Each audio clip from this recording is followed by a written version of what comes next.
Muy buenos días, muy buenas tardes, dependiendo de donde se encuentren. Edinson Guanches por acá, el día de hoy para conversar en relación al diseño geotécnico y estructural de cimentaciones profundas. Como antesala al inicio a nuestro programa en diseño geotécnico y estructural de cimentaciones para edificaciones y puentes, un programa clásico que ya tiene más de 10 años de impartirse dentro de Sísmica, que bueno, ha sido un gran orgullo y un recurso bien interesante utilizado por ingenieros geotécnicos, estructurales, gerentes de proyectos. De verdad que una gran satisfacción porque además es un programa que siempre ha venido evolucionando y cambiando según cómo cambian las metodologías, las normativas y todo lo que hacemos tradicionalmente en el área de cimentaciones. Entonces, bueno, un gusto tenerlos por acá. Un saludo a todos los asistentes. Tenemos una audiencia enorme nuevamente el día de hoy. Sumamente contento de verlos por acá. Por acá nos saludan desde Colombia. Nos saludan desde Panamá, nos saludan desde España, Estados Unidos, Venezuela, nos saludan desde Perú, por acá también. Bueno, señores, de verdad, un grato placer tenerlos por acá. Nos acá saluda desde México. Bueno, de verdad que sí, la audiencia está enorme y sigue creciendo, ¿verdad que sí? Se van apuntando más personas. República Dominicana apareció por acá, El Salvador. Bueno, la verdad que siempre es un gusto tener una audiencia tan enorme y tan nutrida. Desde Honduras nos saludan por acá también. Bueno, de verdad que excelente. Bueno, muchísimas gracias, señores. Muchísimas gracias a todos los asistentes, a todos los participantes. Vamos a estar entonces conversando un poco sobre cimentaciones profundas. Haremos un repaso del comportamiento general de cimentaciones profundas ante cargas verticales. Luego iremos a hablar un poco de las cargas horizontales. Vamos a hablar un poco del tema de puentes, de lo que implica la normativa de puentes. Y luego les voy a mostrar algunas aplicaciones, algunos software, ¿ok? Ya luego al final también, el que pueda estar interesado en apuntarse a este programa de formación, les dejaré también de igual forma la aclaratoria y todo el detalle de este programa de formación. Como les digo, un programa bien interesante que, como les decía, yo diría que es muy particular y de aplicación a nivel profesional directa porque es como tener todo el tratamiento geotécnico de la cimentación para luego resolver el aspecto estructural. Es decir, no está enfocado únicamente a geotécnico, tampoco está enfocado eminentemente a estructurales. La idea es dominar el aspecto geotécnico, el aspecto estructural y acoplarlo o a edificaciones o a puentes, tal cual. Entonces, es algo que, como quien dice, una fórmula muy interesante para el aspecto ingenieril, ya sea de proyectos, de construcción, de supervisión, inspección, manejo, etcétera. ¿Okay? Bueno, señores, muchísimas gracias a todos. Bueno, nos siguen saludando por acá desde muchísimas partes. Bueno, nos saludan ahora acá desde Bolivia, desde Panamá, Costa Rica, Colombia nuevamente. Bueno, de verdad que sí, un grato placer tenerlos por acá. Voy de momento entonces ahora a apagar mi cámara para que podamos entonces seguir con la presentación y así me concentro ya directamente en las láminas. Por acá apareció también Ecuador. Bueno, excelente, señores. Ya estoy con ustedes nuevamente con mi presentación.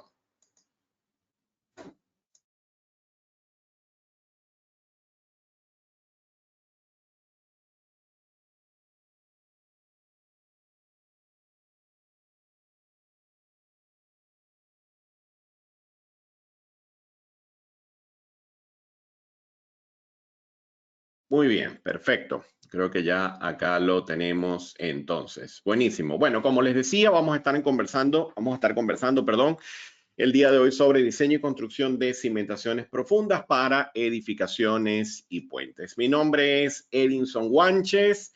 Soy ingeniero consultor en el área geotécnica, en el área estructural. Me desempeño como profesor para la Universidad Politécnica de Cataluña en Barcelona, España.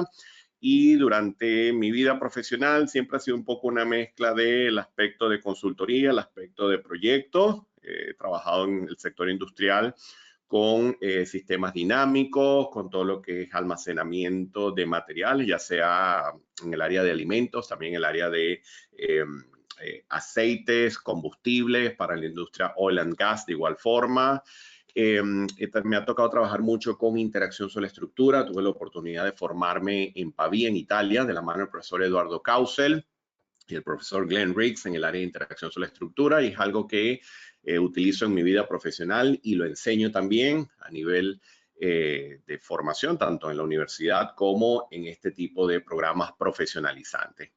Y bueno, realmente siempre me ha gustado combinar lo que hago en mi vida profesional como consultor con todo lo que es el aspecto de la docencia y la investigación. Trato de, en lo posible, tener esto en lo más acoplado que se pueda o en el mejor equilibrio que se pueda para que la información sea de utilidad de inmediato, que la puedan poner en práctica en sus proyectos, en su vida profesional, y que no sea simplemente abordar el aspecto teórico, tampoco ir directamente a presionar botones en un software sin entender lo que está ocurriendo, de manera de que entendamos todo el asunto desde el comienzo hasta el final. Entonces, bueno, una vez más, bienvenidos, un gusto tenerlo por acá y vamos entonces a continuar con nuestra presentación. Y siempre parto de este tipo de presentaciones cuando hablo del área de cimentaciones, de lo que requiere cada profesional. Entonces, en este caso, hago siempre la pregunta, ¿qué requiere el ingeniero estructural para el caso de cimentaciones profundas? Bueno, vamos a ver que cualquier estudio técnico nos va a reportar capacidades por punto fricción.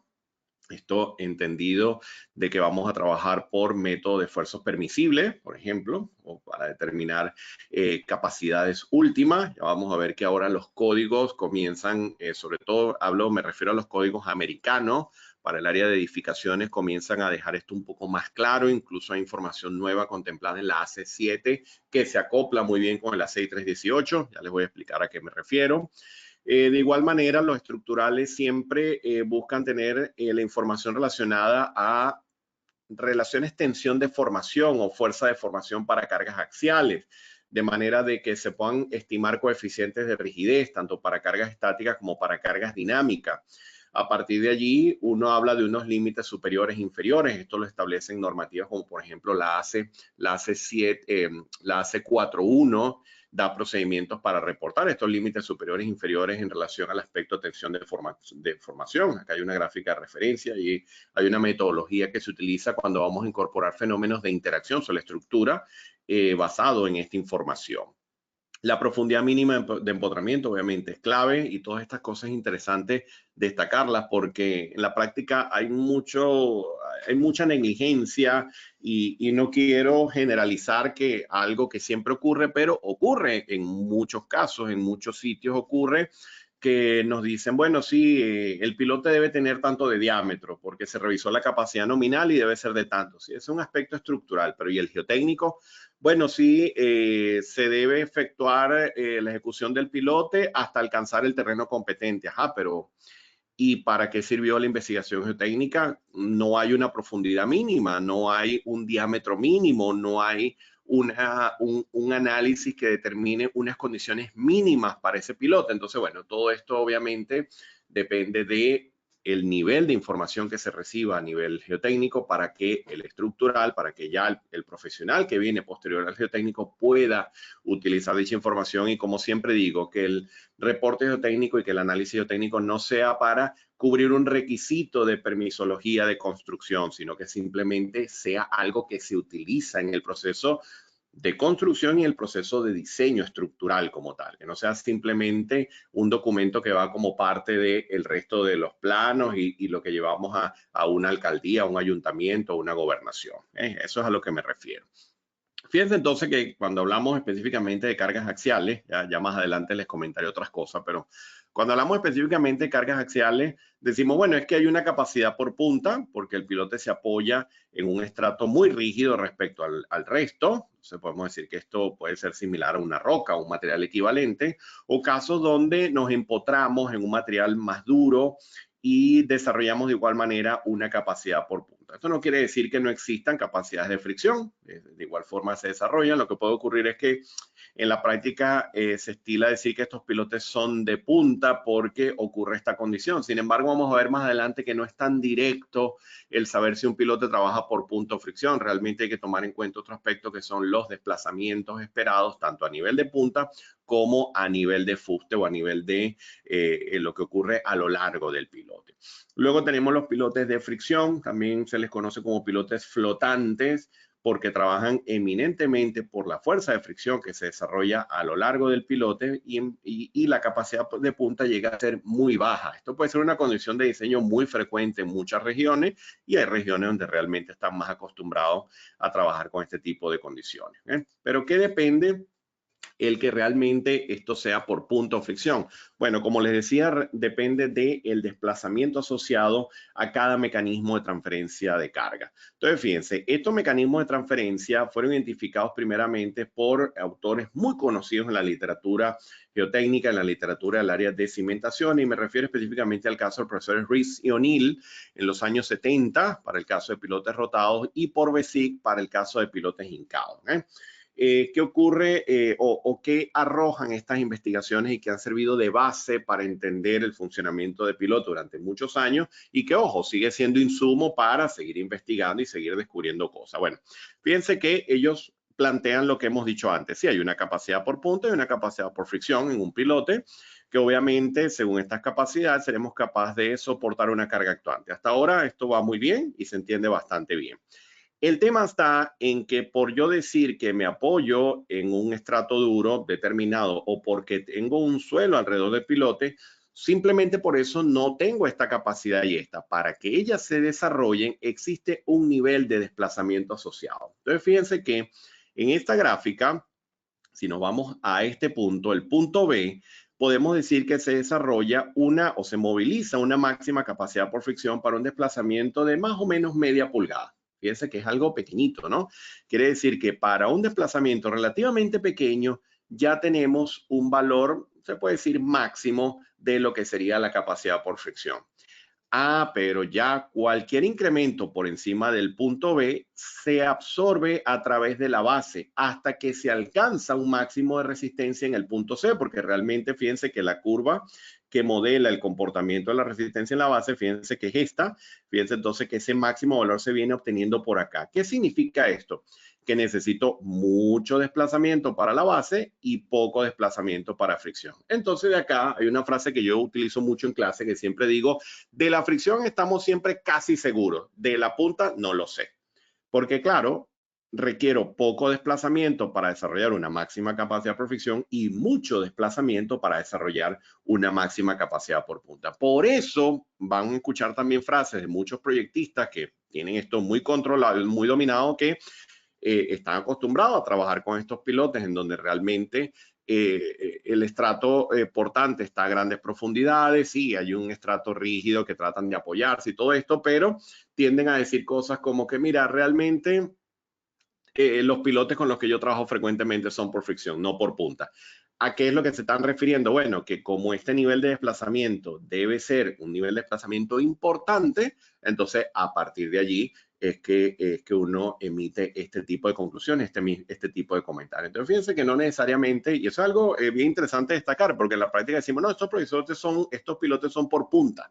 Okay, esto lo decimos mucho, estamos en campo, en obra, y está la máquina de pilote y nos dicen, no, son por puntas. ¿Por qué? Bueno, porque estoy apoyando la punta de acá y son por puntas. No, para que se desarrolle esa máxima capacidad, debe desarrollarse este nivel de desplazamiento. De resto, son pilotes que están trabajando eminentemente a fricción. Fíjense que es bien importante entender estos mecanismos. Ahora, ¿cómo logramos controlar esto? Con curvas carga asiento, carga asentamiento o curvas tensión de formación. ¿Okay? Construyendo una curva que me modele el efecto de estos desplazamientos según un nivel de carga aplicado. Existen diferentes métodos para hacer esto. Hay uno en específico que en lo personal me parece muy interesante, porque además es muy fácil de aplicar y es un insumo interesante para poder entender lo que está ocurriendo, que es el método del profesor Poulos. Esto está publicado en su texto Análisis y Diseño de Cimentaciones con Pilote de los años 80.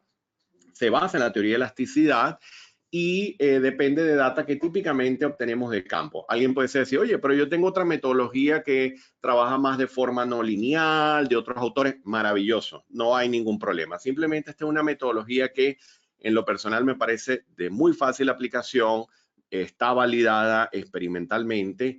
Y lo interesante de este aspecto es que realmente en la práctica yo nunca veo esto. Realmente el geotecnista rara vez se mete con esto. El geotecnista, ¿qué hace? Da una capacidad por punta, no por fricción. Y cuando llegan un poco más allá, asignan un factor de seguridad más grande a la punta y más pequeña a la fricción. ¿Cuál es la explicación? Ya no la sabemos. Que debes aplicar un factor de seguridad mayor a un proceso de desarrollo de capacidad en la punta porque requieres más desplazamiento que el caso de la fricción. Eso es lo que significa. Sin embargo, hay formas de entender mejor qué es lo que está ocurriendo y para eso trabajamos con esta relación carga-asiento.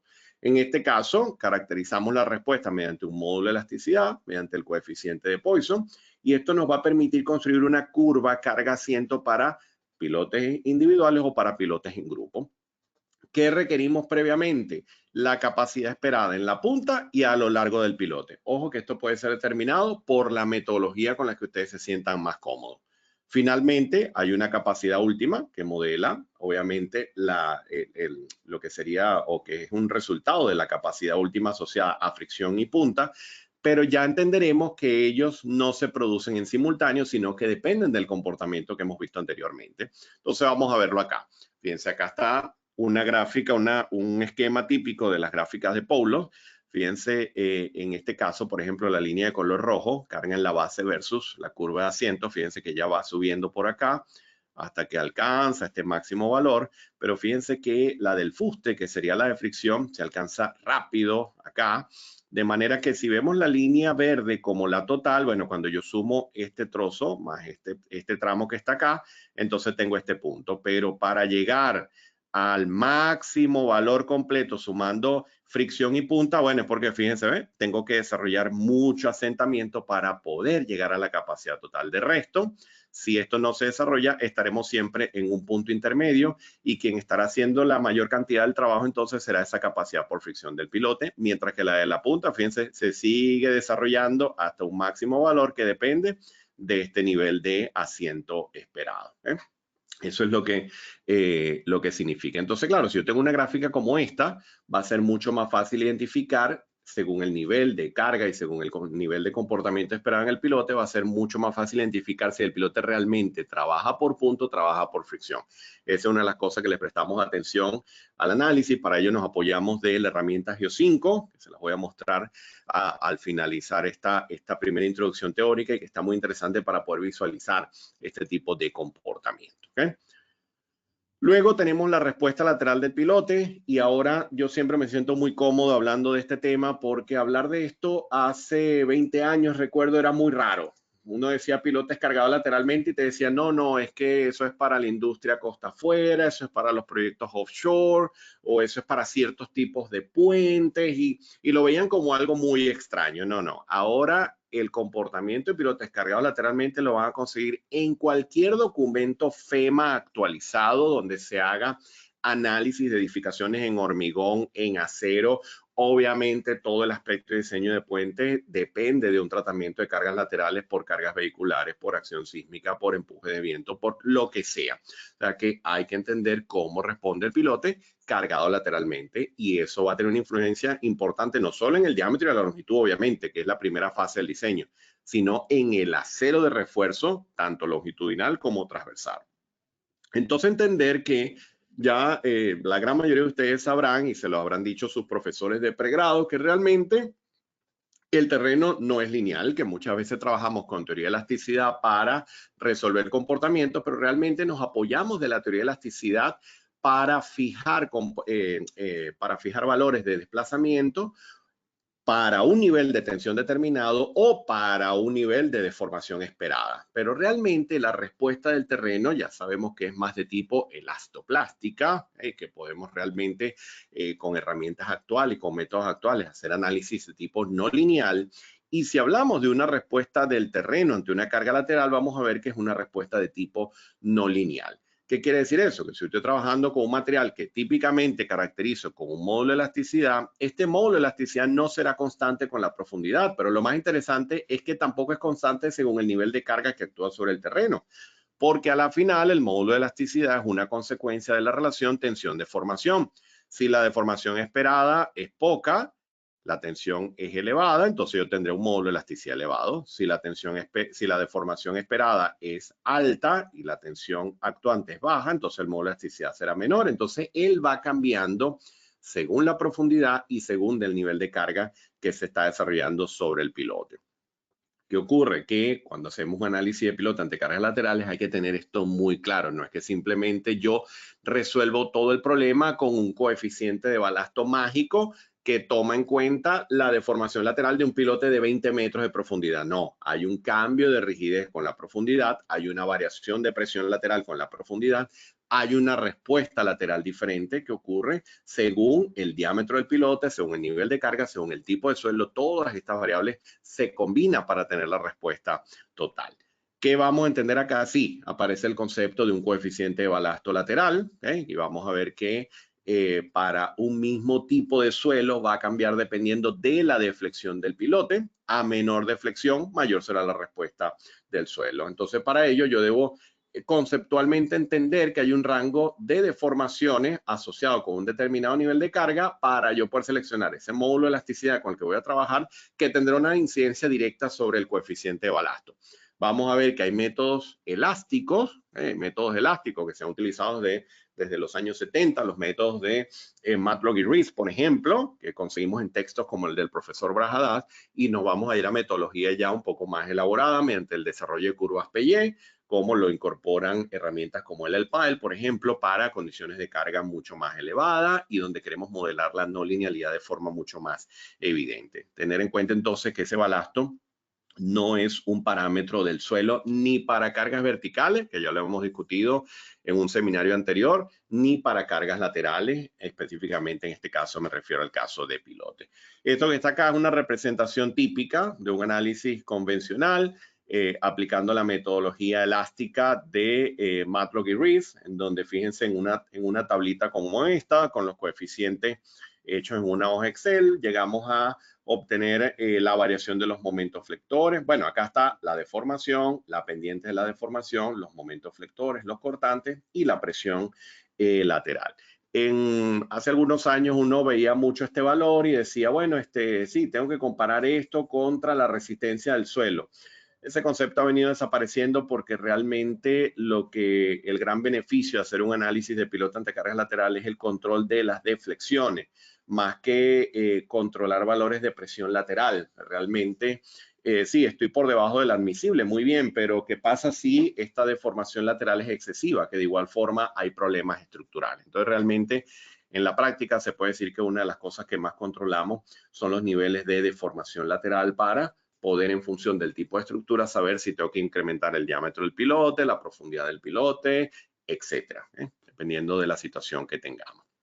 Ya si nos apoyamos en una herramienta, este caso, por ejemplo, es el de Geo5, donde tenemos diagramas de fuerza axial, diagramas de resistencia al corte, momento flector, para, obviamente, una condición de carga determinada, y ya con esto tenemos el insumo para hacer la validación geotécnica, pero también para efectuar el diseño estructural. ¿Está bien?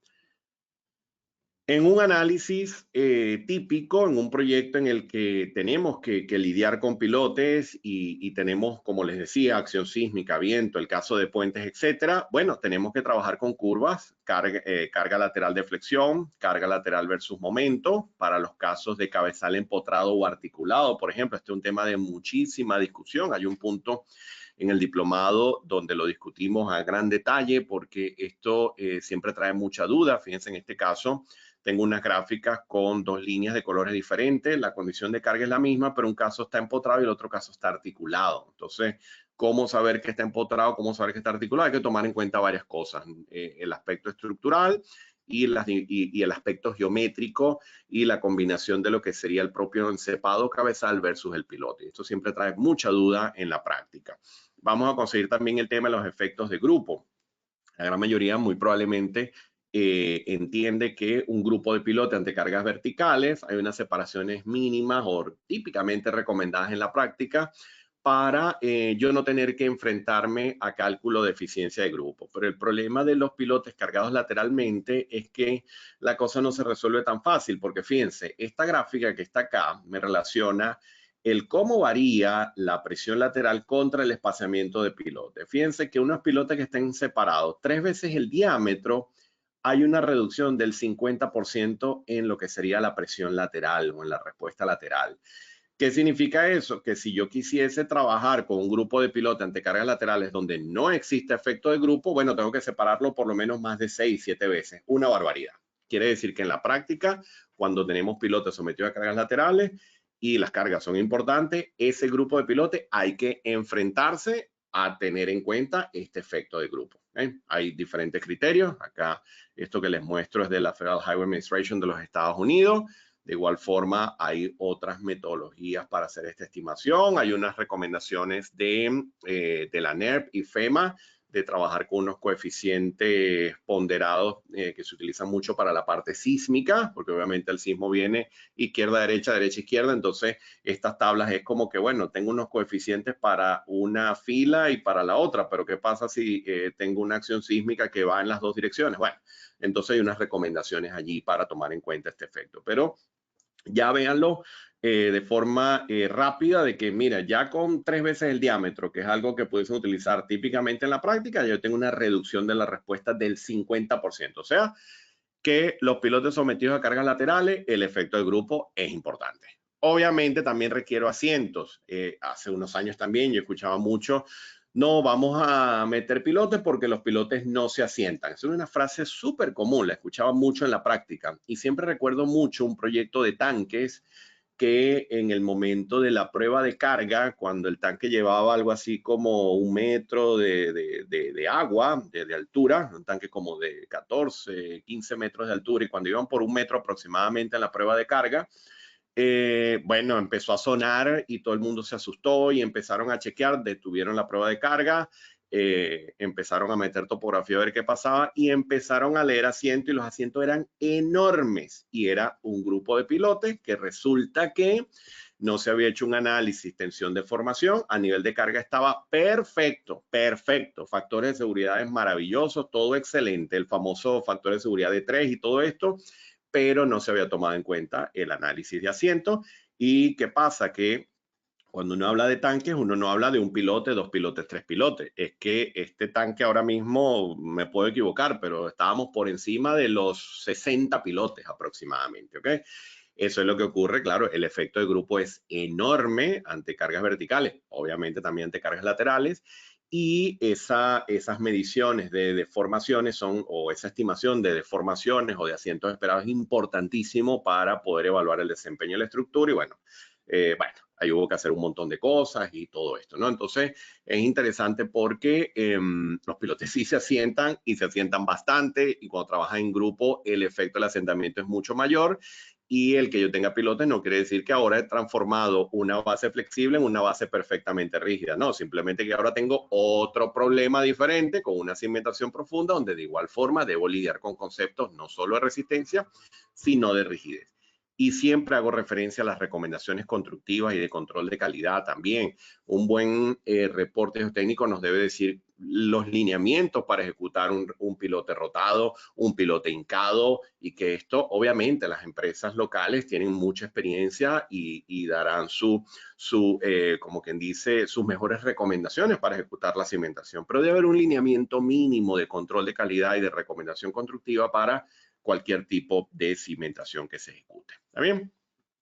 Otro aspecto interesante cuando hablamos de cargas laterales, y fíjense que acá me acerco al aspecto sismo resistente, tiene que ver con esa combinación de encepados o cabezales y lo que ocurre a nivel de respuesta, ¿no? Porque anteriormente lo estábamos visualizando como una especie de columna o de pilar enterrado en el suelo que responde lateralmente sin analizar mucho lo que ocurre a nivel de elementos estructurales. Pero fíjense que acá hay un diagrama que modela un poco lo que es ese mecanismo de transferencia de carga sobre los pilotes y esto es interesantísimo analizarlo y este ejemplo a mí me gusta mucho porque fíjense, si yo tengo una fuerza lateral aplicada sobre un conjunto, acá tengo 2 pilotes con su respectivo encepado, podemos decir, oye, acá hay una fuerza pasiva. Sí, puede que no. Ya vamos a ver más adelante, pero vamos a suponer que de momento la tomamos en cuenta, está allí.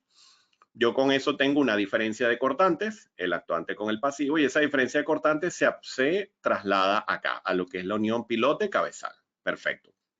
Luego tengo unos momentos flectores actuantes, que al descomponerlo en pares de fuerza, en este caso estoy hablando de 2 pilotes, tendré una componente que va hacia abajo y una que va hacia arriba. dependiendo de la convención de signos que estén utilizando. Eso ahora nos deja sin cuidado. Ah, pero ¿qué ocurre? Que este pilote hay un punto en el que se considera empotrado, utilicemos la palabra empotrado, donde el desplazamiento lateral esperado ya no es tan evidente. Es como que en este diagrama fuese este punto. Mira, acá hay desplazamiento lateral, pero hasta acá se puede decir que ya le está allí empotrado y ya no se esperan grandes desplazamientos laterales.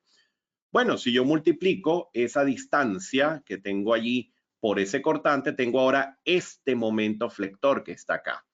Y ahora entonces me doy cuenta que esto que tengo acá es una columna, es un sistema que está trabajando a carga axial, a momento flector y a cortante. Pero más interesante aún es que hay unos que pueden estar trabajando a tracción por la descomposición de fuerza. Entonces, este tipo de análisis es necesario en cualquier soporte, cualquier apoyo de grupos de pilotes para una estructura sometida a cargas laterales. Y en este caso, hago referencia a la acción sísmica. ¿Por qué decía tal vez sí o tal vez no a la presión pasiva? Bueno, porque ya desde hace algunos años, hago referencia acá a la AC41 2017, pero ya hace varios años se reportaba esta gráfica que lo que nos dice es lo siguiente. Fíjense, esa presión pasiva que uno calcula típicamente por teorías como Rankine o Meyerhoff, por ejemplo, si me voy por Rankine, decimos entonces, bueno, tengo una máxima fuerza pasiva, que tiene asociado un coeficiente de presión pasiva y todo esto. Bueno, ese valor máximo que uno calcula por Rankine está acá, es el valor 1, porque esto es P entre P último. Esto sería este valor. Bueno, para que él se desarrolle completamente, fíjense los niveles de desplazamiento que tienen que desarrollarse. Acá tengo una gráfica normalizada en el que tengo el desplazamiento delta sobre la profundidad de embebido H. Pero el comportamiento es equivalente, sea superficial o sea profunda. Fíjense que se parece a lo que les decía al comienzo de los pilotes, porque realmente lo que está ocurriendo en la punta es el desarrollo de una resistencia que se produce por una presión asociado a un determinado nivel de desplazamiento. Acá es exactamente igual, pero lateralmente. Yo necesito desarrollar todo este nivel de desplazamiento para que se desarrolle este máximo valor. ¿Qué pasa si no se desarrolla? Que este valor que tengo acá es falso. ¿Qué pasa si yo asumí un valor grande de presión pasiva? ¿Qué pasa si este valor es muy grande? Ah, bueno, fíjense cómo estimé el de acá, por diferencia. A este le resté este. Si este es muy grande, entonces la resta me va a dar un valor pequeño acá. O sea que no estoy sobrediseñando, sino que estoy por debajo. ¿Okay? O sea que estoy en una condición peligrosa porque no estoy tomando en cuenta el cortante que realmente se va a desarrollar acá. Entonces, muchos proyectistas dicen, mira, yo no trabajo con el 100% de la pasiva, yo trabajo con el 30%, el 50%, el 25%. ¿Qué es lo que está haciendo el proyectista? Si decimos que trabaja con el 50% es porque él corta mentalmente, él está cortando esta gráfica y está leyendo acá. Ah, acá el nivel de desplazamiento es bastante pequeño, entonces de repente esto es mucho más lógico para una condición de proyecto. Algunos dicen, no, el 30%. Bueno, porque fíjense, un desplazamiento bien pequeñito acá. Y con eso entonces lo que hace el proyectista es que está tomando en cuenta un valor de presión pasiva mucho más lógico según el nivel de desplazamiento esperado. Alguien dice, pero si yo quiero tenerlo exacto, bueno, entonces el análisis es un poco más complejo porque hay que meter esto dentro de la teoría de interacción sobre estructura, hay que transformar todo esto en rigideces, obtener tales desplazamientos y con esa información devolvernos acá. No es lo que haríamos para un proyecto. Los proyectos siempre hay que entregarlos mañana, ¿ok? O máximo pasado mañana. Si nos llaman el viernes, para el lunes. Entonces, realmente son recomendaciones típicas de campo en el que al entender esto bien, cómo funciona, yo puedo hacer un diseño por el lado seguro, pero no es que estoy sobredimensionando, es que estoy entendiendo lo que está ocurriendo, ¿ok? Entonces, esto es un concepto bien interesante y que fíjense que está muy ligado a lo que es la respuesta lateral del pilote, porque ya luego estos pilotes se analizarán con los procedimientos que les he mencionado anteriormente, tal cual. ¿Qué pasa si nos acercamos más a la estructura? Nos vamos más a lo que ocurre con la cimentación, ¿okay? Y salimos un poco del terreno, nos vamos a entender el concepto de la conexión del pilote con el resto de los componentes. Bueno, que cualquier propuesta de cimentación siempre voy a tener nodos en donde la rigidez de los nodos será, como todos ustedes bien saben, la sumatoria de las rigideces de los miembros que convergen al nodo, por ejemplo. Entonces, en este caso yo tengo un pilote que está llegando a un encepado con 2 vigas y acá tengo una columna que baja de la estructura del edificio, como sea. Y fíjense, entonces en este caso tengo un pilote que él se encarga de hacer el trabajo él solo. Carga axial y momento él solo. No hay nadie quien lo ayude. Porque resulta que estas vigas que están acá están diseñadas únicamente a carga axial. Entonces ellas no tienen la rigidez suficiente para poder absorber nada de esos momentos y por eso él trabaja a carga axial al momento. Listo. ¿Cómo debo diseñar este pilote? Con todo el peso de la ley, como digo yo, ¿no? Como un elemento a flexo compresión, pues tiene carga axial al momento y bueno, no lo indica acá, pero seguramente hay cortantes también. Y tengo que tomarlo en cuenta y se parecerá al caso que hemos visto anteriormente. ¿Qué pasa en esta condición? Ah, bueno, que hay normativas, me atrevo a decir que una gran cantidad de normativas que nos dan pautas claras, por ejemplo, la 6318 nos da pautas muy claras en relación a la viga de Riostra y nos indica, mira, si la viga de Riostra forma parte del sistema resistente a sismo, entonces la viga de Riostra se diseña como un componente resistente a sismo. Cuando yo explicaba esto hace unos 15 años, me decían de todo. La viga de Riostra es de 30 por 30 o de 25 por 25, de donde sacaste tú eso y todo. Pues yo trabajaba con unos manuales del FEMA y con información que todavía no había llegado a algunas normas de referencia. Entonces todo el mundo quería hacer la viga de Riostra de 30 por 30 y a mí siempre le decía, yo siempre le decía a las personas, ¿a ustedes les parece lógico que una edificación de 5 niveles, que las vigas de entrepiso tienen una altura de 60 centímetros, la viga de Riostra sea de 30 por 30? Ustedes no se dan cuenta que estamos haciendo como un nivel débil en contacto con el terreno. Y entonces la respuesta inmediata era, claro, porque el terreno se encarga de contener todo eso y entonces eso le da la rigidez necesaria.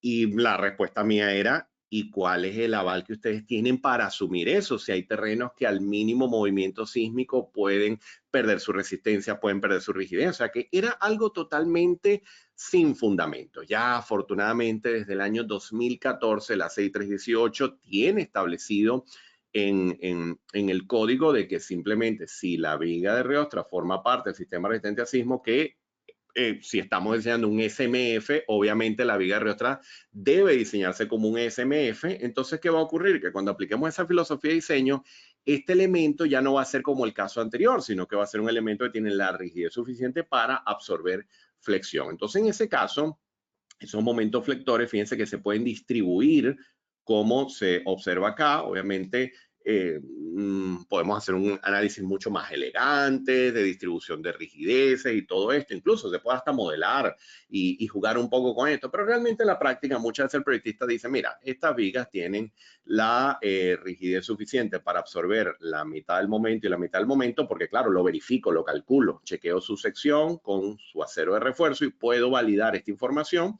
Y el pilote entonces se diseña únicamente a carga axial y se puede utilizar una proporción de momento pequeña. Muchas veces yo lo que hago es, mira, trabajo con el 50% de ese momento para verificar el comportamiento de las vigas y el otro 50% lo utilizo en la respuesta igual del pilote, de manera de que no le doy toda la responsabilidad a las vigas, sino que evalúo un poco cómo se comporta este elemento de igual manera. Pero esto es interesante porque son los criterios que hay que tener cuando dimensionamos, cuando ponemos ahí el pilote y ya luego viene todo un proceso de análisis y diseño.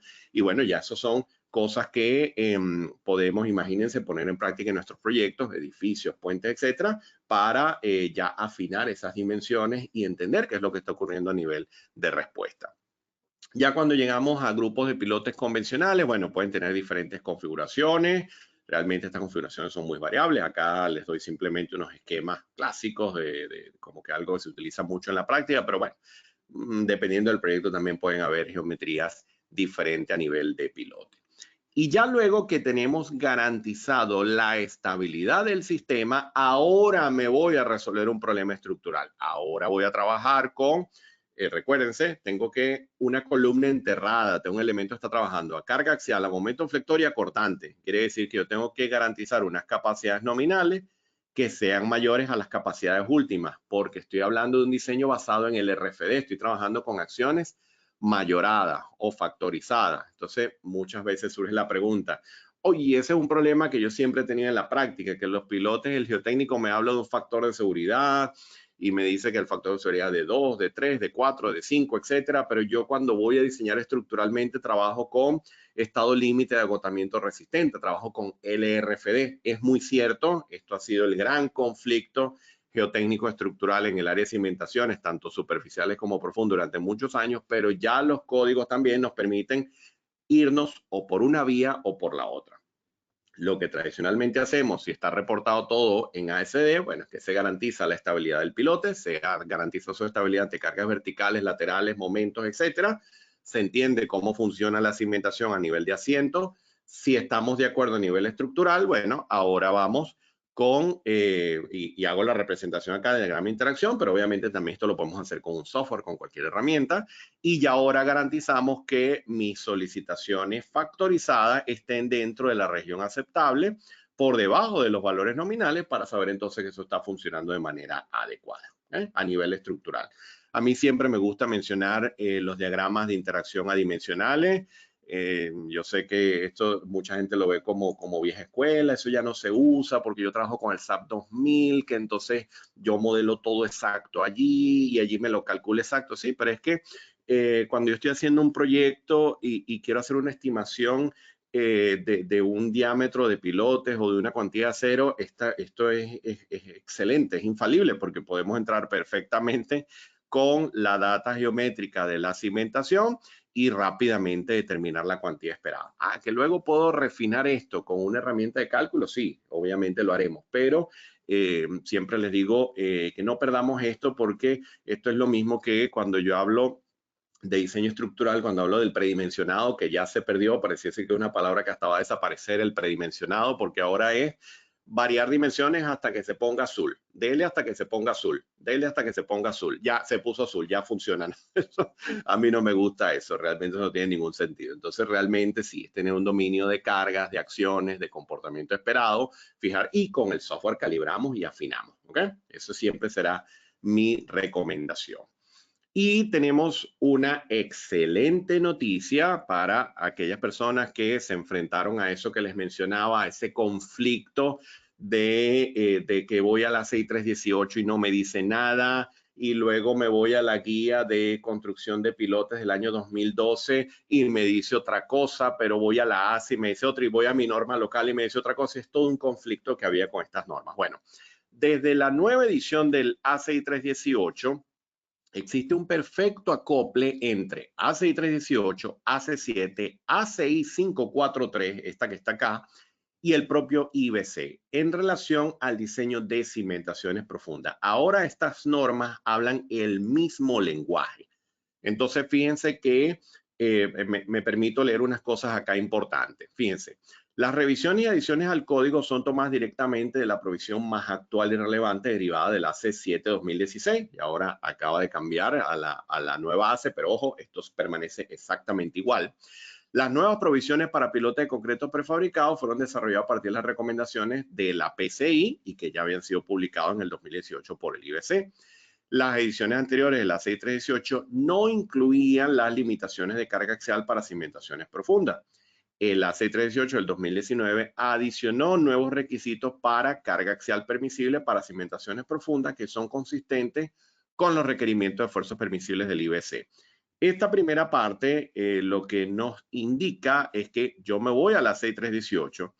Él me hace referencia a unas combinaciones de cargas de servicio que provienen del AC7, y fíjense que yo puedo perfectamente utilizar el AC318 para evaluar una resistencia a la compresión permisible. Permisible, o sea que estoy hablando de esfuerzos permisibles, o sea que hago mi validación estructural. Ojo, el rollo geotécnico ya terminamos, eso ya está listo, eso está garantizado, ya tenemos profundidad y tenemos diámetro garantizados desde el punto de vista geotécnico. Ahora estamos en el rollo estructural. Entonces, ahora podemos hacer la validación acá de estas capacidades admisibles. A partir de estas acciones de servicio estoy aplicando filosofía ASD. ¿Está contemplado el ASD por el A6318? Sí, está contemplado y aquí lo vemos. Y está perfectamente alineado con lo que dice el propio IBC. Listo, primer punto. Pero alguien dice, ¿pero qué pasa si yo quiero considerar la acción sísmica y quiero trabajar con mis coeficientes o con mi combinación de acciones gravitacionales más acción sísmica? Bueno, fíjense lo que nos dice por acá. El diseño por resistencia, ahora estoy hablando de LRFD, de acuerdo con esta sección, se permite para todos los miembros de cimentaciones profundas. Maravilloso. El diseño por resistencia de miembros de cimentaciones profundas debe realizarse de acuerdo con 10.5, utilizando los factores de reducción de resistencia para resistencia a la compresión de la tabla 13432. Esa es esta que está acá, y acá están los coeficientes de reducción para diseño por resistencia, es decir, cargas factorizadas. Esto es para carga axial sin momento. Y luego los factores de reducción de resistencia de la tabla 2121, esta que tengo acá, para tracción, cortante, fuerza axial y momentos combinados. De manera entonces que tengo las dos. ¿Es solo carga axial? Trabajo con estos coeficientes. ¿Es momento, cortante, carga axial, todo combinado? Trabajo con la tabla 2121. Entonces eso sería efectuar el diseño por resistencia de mis cimentaciones. O sea que es perfectamente válido. Fíjense que esto es un concepto que dice, oye, es que esto es meramente estructural. Sí, pero es que ya el geotécnico lo puede indicar perfectamente, sin mayor inconveniente. Además, nos dice algo interesante y es el acople que les decía, que el diseño por resistencia de miembros de cimentaciones profundas se discute en el A6543, que era este documento de pilotes que les mostraba al comienzo, que el conflicto que tenía en la práctica, yo lo recuerdo mucho, es que cuando uno abría este documento, primero que dice guía para el diseño, manufactura e instalación de pilotes de concreto. Entonces adentro había una cláusula que decía yo no soy norma. Claro, porque esto es realmente el código. Entonces los proyectistas entraban en conflicto y decían, sí, muy bien, el documento del ACI, pero es que no es norma. Yo necesito que me lo diga la norma. Bueno, acá está. Y ahora todo esto está acoplado, todo está alineado y el problema está resuelto. Y ahora hay un avance interesantísimo, siempre lo menciono porque este era otro conflicto en la práctica. Yo no sé cómo es en las diferentes regiones de los asistentes a este seminario, pero en muchas regiones existe la tradición de entregar la cimentación a la empresa a cargo de ejecución de los pilotes. Lo llaman en muchos sitios el pilotero. ¿Okay? La empresa de piloto, la persona que va a efectuar la construcción del pilote. Entonces, ¿qué ocurre acá? Que siempre me pareció un poco chistoso, y no es chistoso, realmente irónico, el que estuviésemos matándonos en un super diseño estructural y yo sé hacer pushover y análisis dinámico no lineal y las uniones las hice con el último ISC y tengo un modelo en elemento finito que te mueres si te lo muestro, pero resulta que el pilotero decidió meter un pilote de 50 centímetros con acero hasta la mitad y una cuantía que no sabemos de dónde salió. Y entonces, si ustedes hiciesen un análisis de eso completo, se darían cuenta que el punto débil de la estructura es la cimentación y que todo el trabajo que está hecho encima no sirve, porque realmente la cimentación viene a ser el punto débil de ese proyecto en particular. Entonces, ocurre algo interesantísimo. Y es que ahora en el capítulo 18 de estructuras sismorresistentes se contempla una tabla que está fenomenal para fijar valores que siempre fueron de mucha discusión. La cuantía de refuerzo longitudinal, la longitud del refuerzo mínimo del pilote. Sí, se puede hablar de ese tercio, de ese medio, pero para ciertas categorías de diseño sísmico. Para que esos casos donde tenemos suelos clase E o clase F, y cada quien puede hacer su equivalencia de esto con sus respectivas regiones, pero me refiero a terrenos con velocidades de corte en el orden de 180, 200 metros sobre segundo. Bueno, fíjense, se debe armar el pilote en toda su longitud, tal cual. ¿Okay? Eso es lo que establece. Y siempre me viene el conflicto de, bueno, pero esa cuantía, la mínima yo de 0,5, pase lo que pase. No, no pase lo que pase, porque ya el código también nos resolvió esto y nos dice, las longitudes mínimas del refuerzo, tanto refuerzo longitudinal como transversal, se basan en la suposición de que el suelo es capaz de proveer soporte lateral. Y esto a mí me encanta, porque la 6318, claro, dice, mira, yo no puedo ir más allá, yo soy una norma de diseño estructural, ya esto es un aspecto geotécnico. Y por eso es que esto yo siempre lo enseño, no enseño diseño estructural de cimentaciones ni diseño geotécnico de cimentaciones, sino que me gusta hablar de las dos fuentes en simultáneo. Las porciones del pilote localizadas encima del terreno, típicamente en aire, en agua o donde el suelo sea incapaz de proveer este soporte lateral, las longitudes mínimas de refuerzo deben incrementarse y el miembro debe diseñarse como una columna.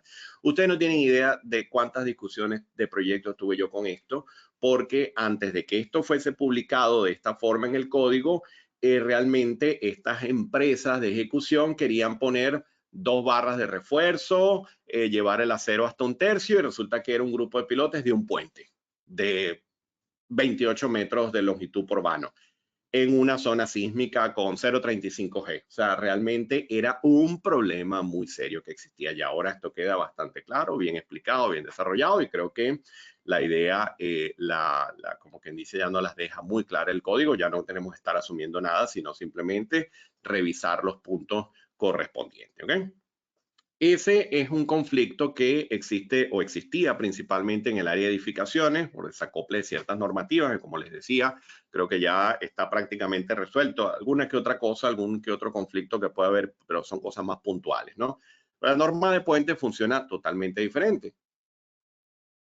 La norma AASHTO LRFD realmente es una normativa sumamente extensa. Los que han trabajado con puentes saben que ir a la AASHTO LRFD implica saber de estructura, de cimentaciones, de acción sísmica, de no linealidad, de un montón de cosas, porque la norma está concebida para entender que la estructura es un todo. Sí, hay un proceso de análisis de la superestructura y unas reacciones que van a la cimentación, pero al final se analiza todo el aspecto completo. Siempre digo que el ingeniero de puente realmente sabe un poco de cada cosa porque la norma está hecho de esa manera. Hay cosas que en edificaciones ocurre mucho, el famoso divorcio que yo siempre menciono. Es que yo soy geotécnico y yo no, eso de la estructura yo no, y el estructural dice yo soy de estructura y eso del suelo yo no. Yo siempre digo, bueno, pero cuando ustedes ya lograron que levitara, ¿no? Pues cuando levita la estructura y esté flotando, ahí entenderé perfectamente el por qué nadie, el estructural no se mete con el suelo y el suelo no se mete con la estructura. Si ya lograron que flotase y levitase, me imagino que no hay ningún problema. De resto, eso está todo unido, todo conectado y esa es la filosofía del código AASHTO LRFD. Lo primero que establece la normativa es que trabajamos tal cual con unas combinaciones de acciones factorizadas, trabajamos con factores de reducción sobre lo que serían las resistencias teóricas.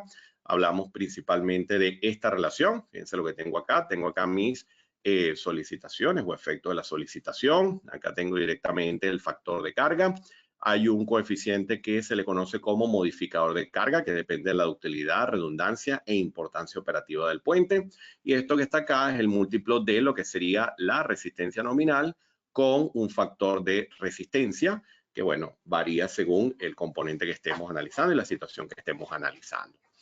Hoy, en el caso específico de esta sesión, me refiero al caso de pilote. Entonces, una pregunta interesante sería de dónde provienen esas resistencias nominales. Entonces, el código acá lo divide en el concepto del estado límite. Entonces, hablar del RFD implica entender el concepto de estados límite. Las personas que trabajan, por ejemplo, con Eurocódigo, es mucho más fácil acercarse a estos conceptos. Los que no están acostumbrados tienen que literalmente transformar, ok, vengo de edificaciones, voy a puente, ok, vamos entonces a hablar de el RFD, estados límites y cambian un poco la concepción. Y siempre lo menciono porque no es lo mismo un estudio geotécnico para diseño de pilotes de un edificio que de un puente, porque incluso el lenguaje cambia.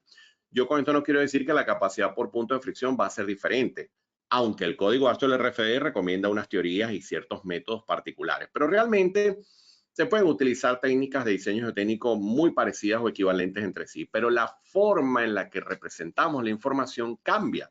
Porque fíjense, yo puedo determinar resistencias nominales para el estado límite de resistencia y acá entonces para el caso de pilotes individuales en grupo yo tengo que determinar resistencia geotécnica en el suelo y roca, compresión axial, levantamiento, la parte estructural, si hay un problema de estratigrafías complejas, suelos duros con blandos, etcétera, problemas de socavación. Ya luego hay otro estado límite, el estado límite asociado a eventos extremos, donde tengo que tener capacidad ante respuestas laterales, capacidad axial igual estructural, etcétera. Y esto es un lote de cálculo de resistencias nominales. Pero ya luego hay verificaciones para los estados límites de servicio. Acá controlamos los problemas de asiento, movimientos horizontales, rotaciones, asientos debido a fricción negativa, que ya es la respuesta ante el efecto de servicio, ante las cargas de servicio.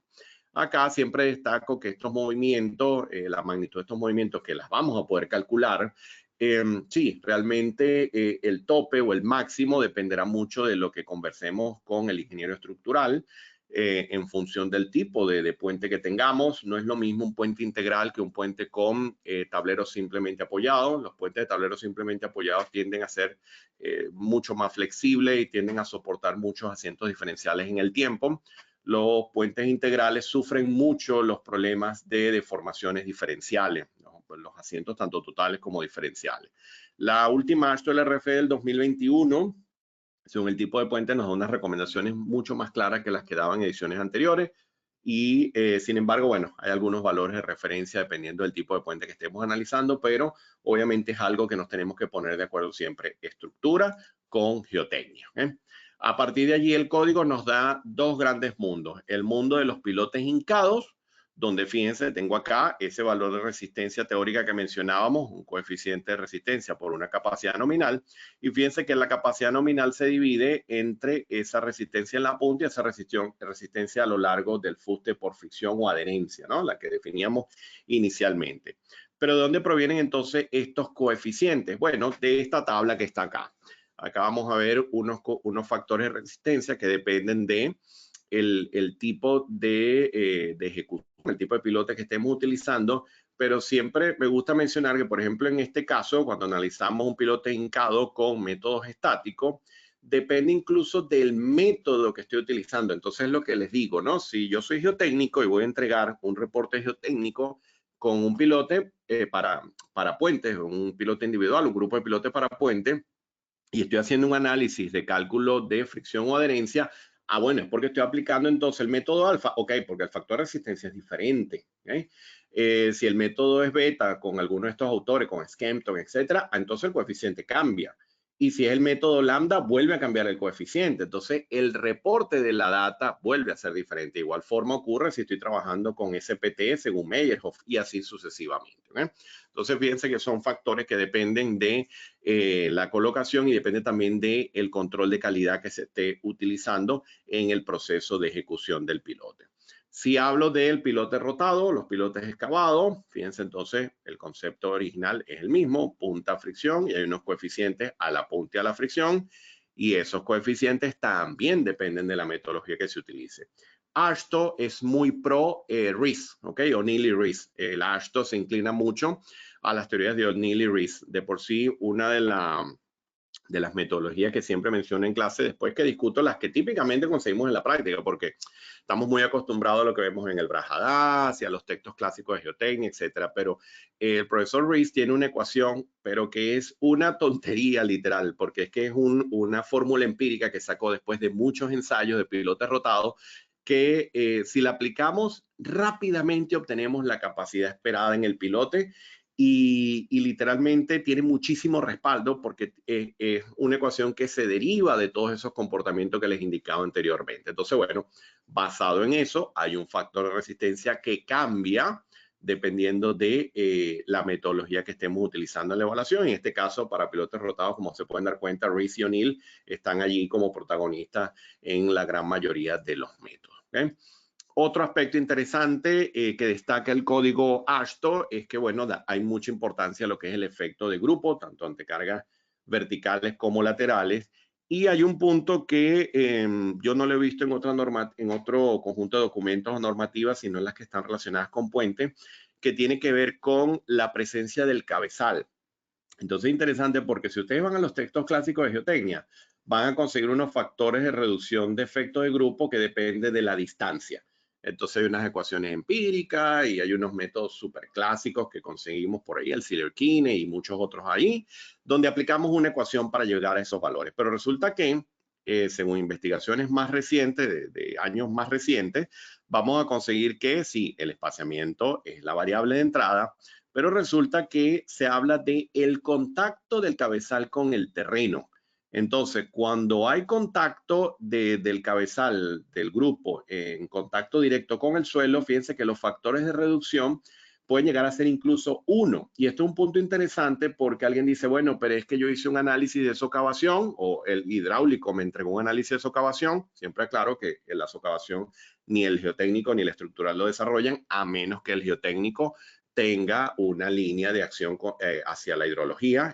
Sería un caso especial, pero por lo general esto viene en el estudio hidráulico o hidrológico. Bueno, y yo tengo una información de que se esperan socavaciones ahí. Entonces en ese caso puede que esta condición de contacto no ocurra. Entonces cambia lo que sería el factor de reducción por efecto de grupo y ya puede ser un valor menor. ¿Okay? Entonces, fíjense este tipo de cosas interesantes porque son cosas que destaca la documentación derivada del análisis de puente.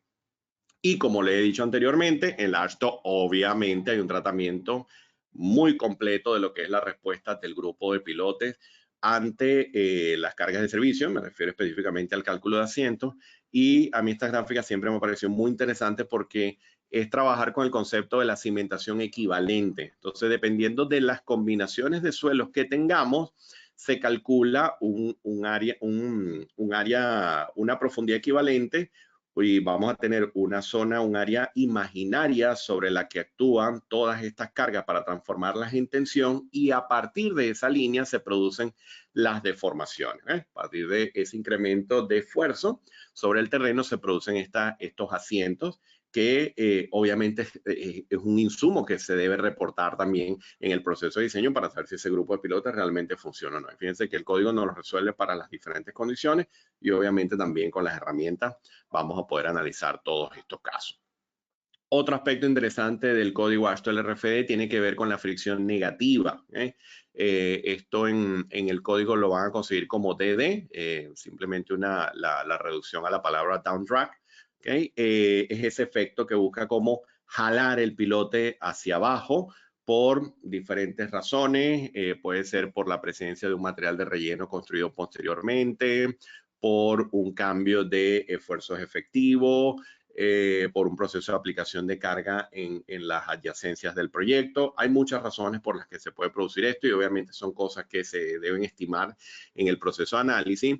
Y lo interesante de esto, y a lo que hago referencia principalmente, es que sí, obviamente tenemos que tomarla en cuenta y diseñar esa carga adicional por fricción negativa para evaluar la capacidad del pilote. Puede que sin fricción negativa el pilote cumpla y con fricción negativa resulta que no cumple. ¿Okay? O sea que realmente pueden pasar las dos condiciones. Pero a lo que me gusta hacer referencia acá es que la fricción negativa, incluso desde el punto de vista de análisis, entra en el proceso de factorización de carga. Entonces, fíjense que yo hablo de una resistencia que debe ser suficiente para soportar las cargas actuantes, como se observa acá, y que debe superar entonces esos problemas geotécnicos donde entra la fricción negativa a través de un proceso de hincado, por ejemplo. Esto también puede ocurrir en pilotes rotados, pero hago referencia acá al caso hincado. Y fíjense que atravesando esa zona de fricción negativa, yo llego a un punto de empotramiento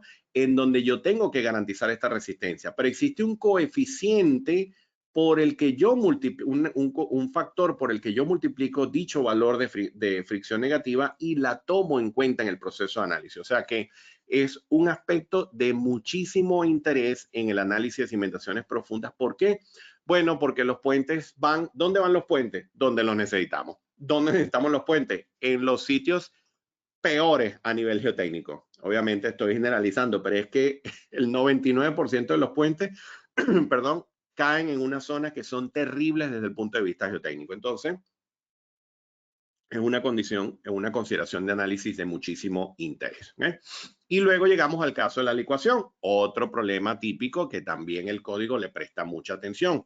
¿Por qué? Porque, y siempre hago esta aclaratoria, esta aclaratoria la hago de un tiempo para acá, porque cuando hablaba de este tópico, muchas personas me comentaban, oye, ¿por qué tú hablas de pilotes en suelos licuables si realmente debería aplicarse una técnica de mejoramiento y punto? ¿Por qué hablas de eso? Bueno, porque el primer punto es que hay mucha evaluación de puentes existentes en el pasado, en sismos muy famosos, que ya los tienen acá y que todos ustedes conocen, donde hubo evidencia de mecanismos de falla en pilotes debido a procesos de licuación. Esa es la primera acotación. Y van a conseguir 1 millón de papers en la web donde van a conseguir los problemas de licuación de los pilotes en Alaska, en Japón, en Costa Rica, en Kobe, etcétera. En muchas zonas donde hubo evidencia de pilotes que fallaron por problemas de licuación. Perfecto. Ahora bien, ¿qué pasa si mi puente va al lado de un lago al lado de un río en una zona del litoral donde una técnica de mejoramiento es increíblemente compleja, que el proyectista debe tener en cuenta el que se pueda generar el proceso de licuación de manera que la investigación geotécnica apunta hacia analizar el terreno desde el punto de vista de la ecuación, pero no solo eso, analizar la respuesta de los pilotes individuales y en grupos ante un proceso de licuación. ¿Se puede hacer eso? Sí se puede hacer, el código lo contempla y existen metodologías para hacer este tipo de análisis. Es interesante porque a partir de esta metodología va a haber una incidencia en el diámetro del pilote, en el armado, en las zonas de refuerzo y hay consideraciones especiales del código para los pilotes ubicados en zonas donde puede existir la ecuación. Esa es la razón por la que este aspecto no debe quedar fuera y no debemos decir simplemente, bueno, lo que hay que mejorar el terreno. No, porque es que hay terrenos que son sumamente complejos, sumamente complejos.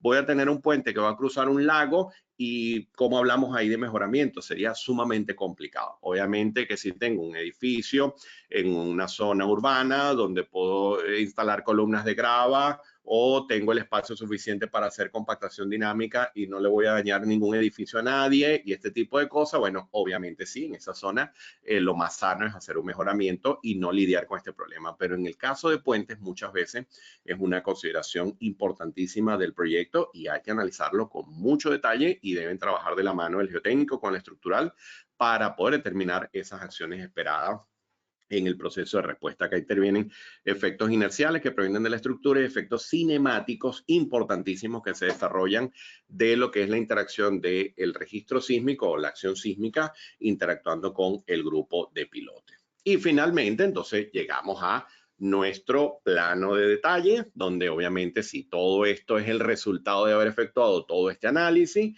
para, por ejemplo, los apoyos centrales del puente, los estribos, bueno, y los diferentes componentes que pueda tener nuestra estructura. ¿Está bien?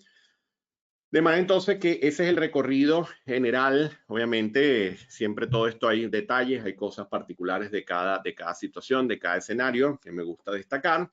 Y con eso dicho, déjenme entonces que abro por acá unas herramientas adicionales que quiero mostrarles para que podamos visualizar algunos ejemplos interesantes. Fíjense, esto que está acá es la, vamos a esperar a ver, ahí ya creo que lo ven ya, sí. Esto que está acá es la herramienta Geo5. La herramienta Geo5 se caracteriza por estar dividida por módulos. ¿Okay? El que no conoce el software es un software que está dividido por módulos, me permite diseñar segmentaciones superficiales, profundas, elementos de contención. Puedo modelar el terreno en 3 dimensiones. Adicionalmente, si alguno estuvo en el seminario pasado también, sabrá que, y en otros seminarios que hemos dictado en esta área, sabrá que podemos modelar en 3D un terreno y con esa información de los SPT y los CPT, yo puedo llevarme la data a diseñar diferentes tipos de cimentaciones, contención lateral, estabilidad de taludes, una herramienta muy, muy versátil. Trabajo con ella ya desde hace prácticamente 8 años y he tenido la oportunidad de utilizarla en proyectos. Y esa es la aclaratoria que hago. Esto es una herramienta para hacer proyectos. ¿Okay? ¿Y por qué lo digo? Porque por lo que le explicaba al comienzo, ¿no? Los proyectos ¿para cuándo son? Para mañana. O sea, un proyecto de un año, eso puede que dure un año, pero eso nos enteramos después, pero siempre son para mañana. Entonces, ¿qué ocurre? Que realmente necesitamos algo que sea fácil de utilizar, fácil de modelar y todo esto. Entonces, el tema de pilotes sometidos a cargas laterales siempre llama mucho la atención y algo interesante de esta herramienta es que podemos combinar el análisis de cargas verticales con cargas laterales y fíjense, puedo tener esa curva carga asiento que les mencionaba al comienzo de la presentación. Entonces, fíjense, si me voy acá a la configuración, yo puedo, bueno, establecer una configuración particular. Acá a nivel estructural, estoy trabajando con el A6318. A nivel de diseño, fíjense, he dejado la metodología ASD, pero puedo trabajar perfectamente con estados límites o con Eurocódigo, por ejemplo, sin mayor problema. Y tengo acá también diferentes técnicas, métodos para efectuar el análisis geotécnico del piloto en condiciones drenadas o en condición no drenada. Fíjense que tengo la curva carga asiento por el método de Paulo. También lo podemos hacer de forma no lineal con esta metodología que incorpora la herramienta. Y la respuesta lateral la estoy haciendo por curvas Peyen. pero realmente también, si alguien quisiese irse solo por resistencia, trabajaría con el método de Bromms. El método de Bromms ya no suena tanto en la práctica porque no tiene la versatilidad de controlar la deformación como si lo hacen las curvas PY, de manera que podemos siempre tener la relación tensión-deformación. Como estoy trabajando con ASD, he asignado acá unos factores de seguridad, a compresión, a tracción, y ya luego a nivel de cargas laterales tendremos que ponernos de acuerdo con esa tolerancia de desplazamiento lateral. Uno de los aspectos interesantes, bueno, acá estoy trabajando con la solución analítica. El método de Spring me permite modelar esto, pero con resortes. Ya se lo voy a mostrar con un ejemplo más interesante. Y puedo hacer el análisis con drenaje o sin drenaje. La mecánica de suelo se divide en dos grandes mundos. La clásica, entre lo que es la respuesta del terreno en condición drenada y en condición no drenada. Cuando estamos en los casos intermedios, bueno, hay que sentarse a evaluar, analizar y buscar una solución media. Bueno, ahí hay que aplicar criterio ingenieril. Pero lo que conseguimos a nivel de ecuaciones está en el mundo de los materiales drenantes o de la condición no drenada. Este ejemplo en particular, estoy trabajando con la teoría de Matlock y Rees, que es lo que conocemos como la solución elástica. La solución elástica que me permite calcular la respuesta del pilote ante cargas laterales. Fíjense que él habla acá de un módulo KH, de manera de que ese KH es un valor que, si me voy al terreno, estoy trabajando acá con una arena uniforme, yo he dado acá un módulo de compresibilidad horizontal. Si yo doy clic acá, siempre explico que una de las cosas que más me gusta es que el concepto de la caja negra no existe acá, porque si tenemos alguna duda con alguna variable, hacemos clic y entendemos lo que está ocurriendo internamente. Está multiplicando ese N sub H por la relación Z entre D. Z es la profundidad de interés a medida que bajamos en el pilote y el diámetro del pilote, tal cual. Entonces, partiendo de esa relación, bueno, yo he dado acá un valor de referencia para ese terreno y fíjense, tengo acá unas cargas. Acá tengo unas cargas axiales, unos momentos y unas cargas horizontales. Luego tengo acá la geometría del pilote, un pilote en hormigón que es rotado. Fíjense, puedo trabajar también con pilotes hincados o de hélice continua, una sección circular, un diámetro, una longitud. Y bueno, puedo ya cambiar el material con el que estoy diseñando, de igual manera asignar niveles freáticos y puedo trabajar con diferentes etapas de diseño también. De manera que una de las cosas que yo hago mucho es que, bueno, el pilote sin sismo, el pilote con sismo, el pilote con problemas de debilitación del terreno y así sucesivamente, debilitamiento del terreno, etcétera. O sea que en cada etapa podemos jugar un poco con las condiciones de carga. Entonces, lo primero que nos reporta acá es la capacidad vertical. Estoy trabajando con una carga axial sumamente baja, el factor de seguridad está sobrado, o sea que no hay ningún problema ante cargas verticales. Estoy aplicando la metodología del Naval Facility de los Estados Unidos. Y fíjense entonces que vengo a la curva tensión-deformación. ¿Qué me dice la curva? Lo que veíamos antes. Fíjense que si yo veo acá en el detalle, me da entonces los parámetros con los que se ha construido la curva para entender que para los diferentes niveles de asiento que está acá, estos son los valores que se están desarrollando de capacidad. Entonces ustedes tendrán que validar según la carga de servicio actuante, según las condiciones de carga actuante, cómo está el valor de carga que se está reportando en función de las capacidades máximas que han obtenido con la metodología que sea. En este caso, la del Naval Facility, que de igual forma, como les digo, pueden utilizar otras sin mayor inconveniente. Y luego llegamos al análisis de cargas laterales. Y fíjense que está interesante porque acá él hace el análisis del pilote como un elemento de flexo-compresión, como lo hemos definido originalmente. Estoy aplicando acá obviamente el código ACI 318. Tengo acá la evaluación cortante, flexión. Acá le podemos decir, bueno, dame el efecto máximo. Ahí lo tenemos. Y bueno, fíjense, acá están mis diagramas de desplazamiento, cortante y momento. Como esta es la solución elástica de Matlock y Rees para arena, fíjense, es un coeficiente que se incrementa con la profundidad. ¿Por qué? Bueno, porque ya lo decíamos antes. Si yo me voy acá a suelos y pido la información, obviamente esto aumenta con la profundidad. Eso es lo que hace que ese módulo de elasticidad que yo les explicaba al inicio, obviamente se incrementa fuertemente con la profundidad. Obviamente ese coeficiente de balasto cambia con la profundidad y tengo esta respuesta. Esto lo vamos a conseguir también en textos clásicos como el Bowles, el Brajadá, nos habla un poco de esta metodología, de este comportamiento. Esto es equivalente a lo que ocurre en una herramienta como el Pile. Bueno, vamos a verlo. Yo en el Pile me he traído entonces, vamos a verlo acá, he traído la misma información, el mismo pilote con el mismo diámetro, la misma longitud. De manera que me traigo la misma data. Vamos a ver qué más tenemos acá. Las opciones de carga son las mismas que estoy utilizando allí en Geo5. Sin embargo, la forma en la que él me está pidiendo la data es diferente. Él me dice, bueno, ¿con qué vas a trabajar? Bueno, con el modelo de la arena de Reese, y le he dado una longitud completa del terreno y a partir de allí le he dado simplemente el peso unitario del suelo y el ángulo de fricción. Y él automáticamente me está resolviendo el problema. ¿Por qué? Porque él tiene modelado la construcción de la curva PY completa para cada profundidad del suelo. Es un análisis diferente al de Geo5 y por eso la data que requiere es una data que vamos a obtener de cualquier estudio técnico, pero fíjense entonces que si ya yo tengo eso en cuenta y ejecutamos el análisis, a correrlo acá, fíjense entonces lo que obtenemos. Tengo acá mis gráficas, vamos a agrandar esto un poco. Y fíjense entonces, de flexión, estamos en el orden de los, ¿cuánto es esto? 3 veces, ¿no? 2.5 milímetros. Si me vengo a Geo5, bueno, acá teníamos 2.55, perfecto.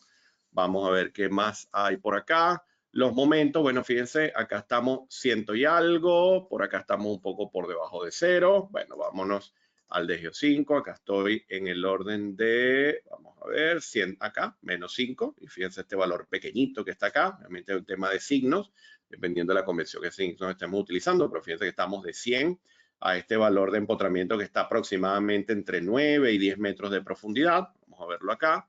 Fíjense, estamos acá, entre 9 y 10 metros de profundidad. El cortante va de 50, el actuante en el tope, a este número que está acá, que está por debajo de 20. O sea que si me vengo a Geo5, estoy de 50 a 28, equivalente a lo que hemos obtenido en el PAL. O sea que la información está equivalente, hemos obtenido el mismo resultado. Ahora bien, ¿qué está ocurriendo acá? Bueno, que si yo le pido a esto las curvas PY, fíjense lo que él me está reportando. Él me está diciendo, bueno, yo para los primeros metros, para los primeros metros de profundidad, estoy trabajando con esta curva PY. A mayor profundidad, la curva PY va cambiando. Fíjense que es una curva que tiene una linealidad hasta cierto punto. Ya luego comienza a acercarse a una línea recta, o sea que es un comportamiento más de tipo elastoplástico, ¿okay? O elasto perfectamente plástico, como lo conseguimos en algunos textos. Pero fíjense entonces que sí, para deformaciones muy pequeñas, las que tenemos acá, realmente esto es lineal y por eso se acerca mucho a la solución elástica. Es lo que haríamos con la metodología que típicamente conseguimos en los textos de geotecnia.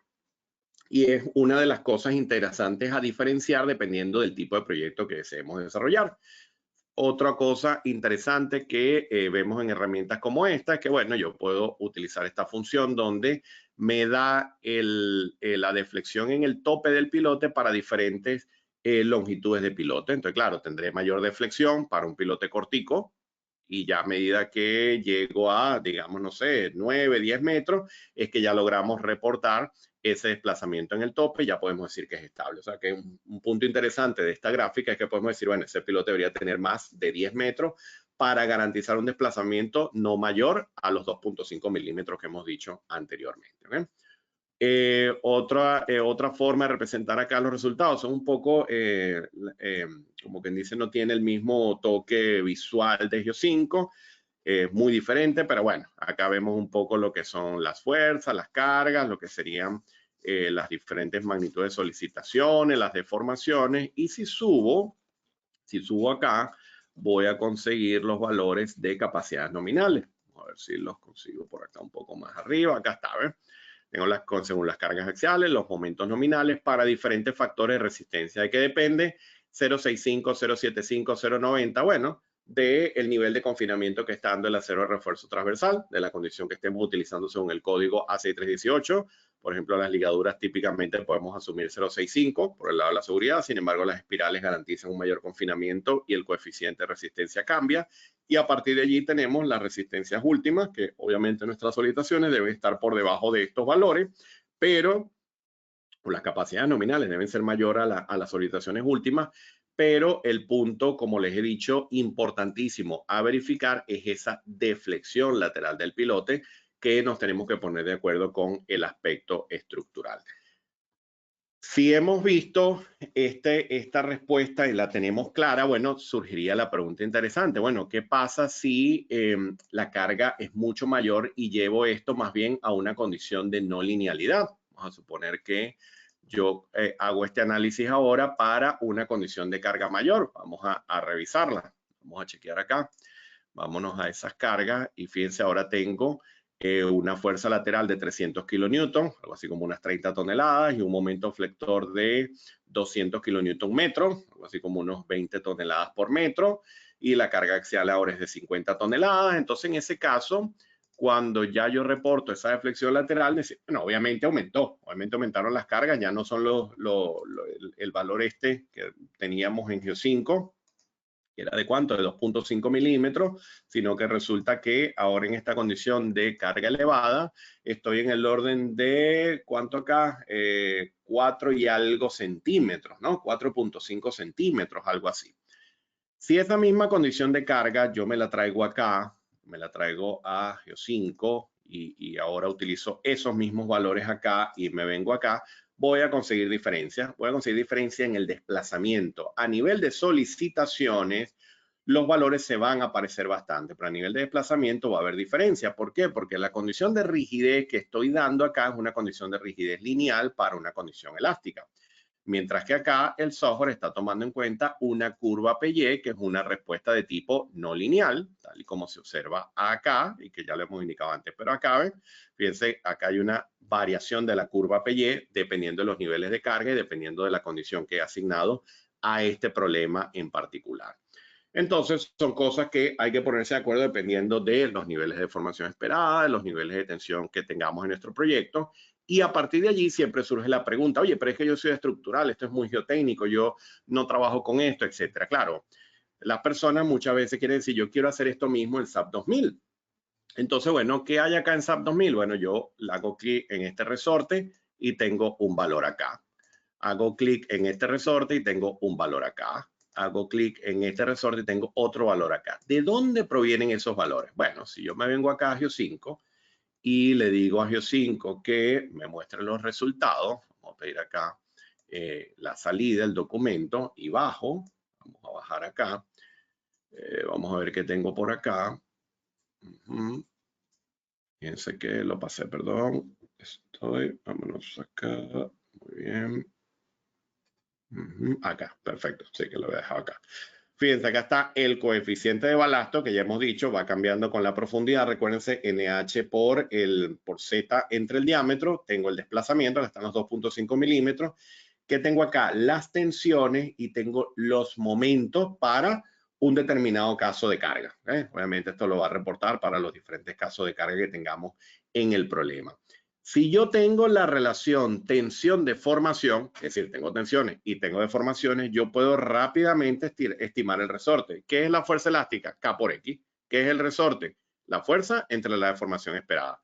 Si yo me trabajo esos valores para asignar la magnitud de cada resorte, ahora yo puedo decirle acá, bueno, mira, muéstrame, vamos a correr esto, vamos a correr este análisis.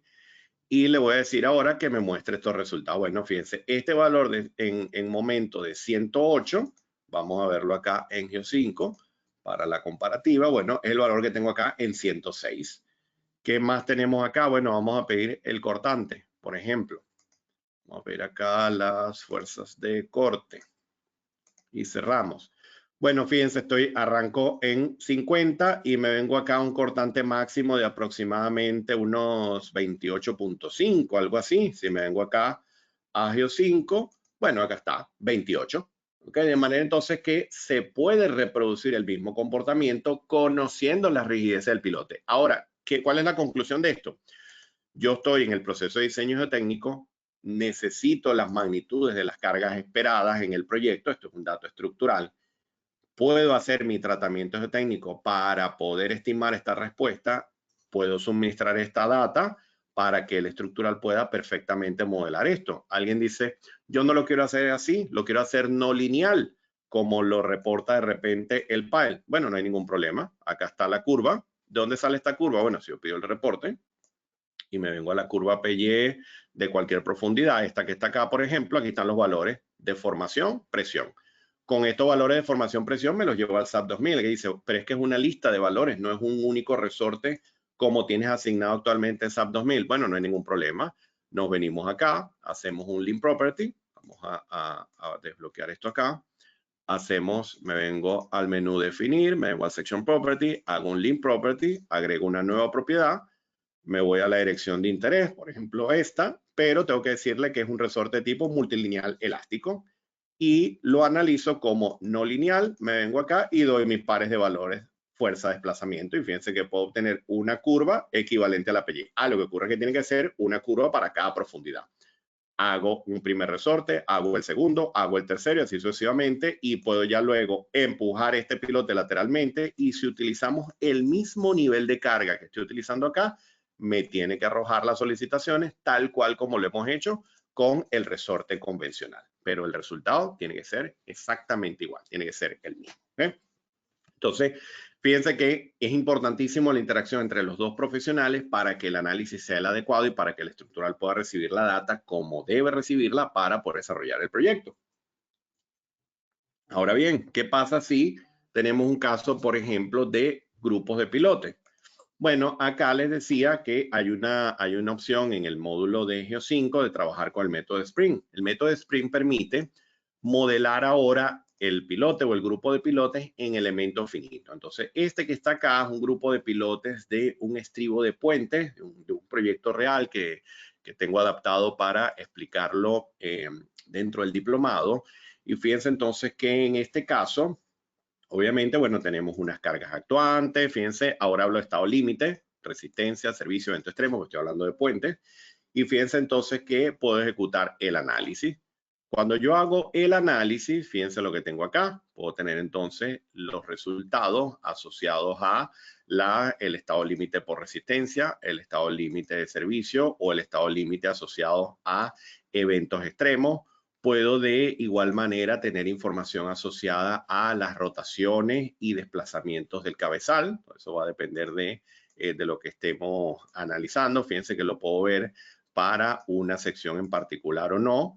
Bueno, puedo jugar mucho con esta información, con la información que quiero representar en la gráfica como tal. Puedo tener las envolventes de resultados.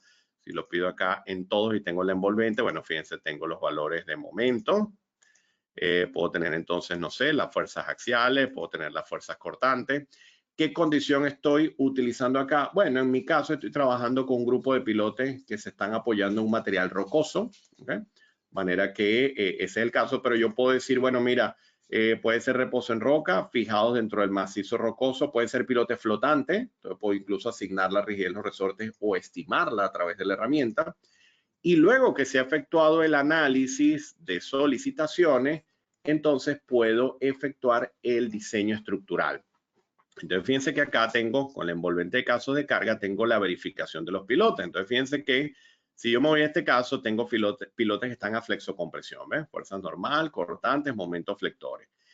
Pero si me voy a la otra fila, tengo pilotes que tienen flexión más tensión o tracción. ¿Qué es lo que está ocurriendo? Bueno, claro, porque si yo tengo un momento flector actuante, hay unos que trabajan a compresión, otros trabajan a tracción, ya lo hemos explicado anteriormente. Entonces, él teniendo en cuenta esta información, puede verificarnos el comportamiento no solo ante cargas de compresión, como lo hemos hecho anteriormente, sino también ante cargas de tracción. Y esto es súper interesante porque puede haber casos donde el piloto busca salirse del terreno, entonces son pilotos que fallan por tracción y tenemos que redimensionar por un problema de tracción. Eso es un alcance de uno de los proyectos que abordamos en el diplomado. Cuando llegamos a la parte de puente es bien interesante porque es enterarnos de que el problema no es solo compresión y cargas laterales, sino que al combinar todo esto puede haber mecanismos de tracción en el pilote que pueden ocasionar levantamiento y podemos tomarlo en cuenta en el proceso de análisis como tal. Entonces, bien interesante que lo podamos hacer de esa manera.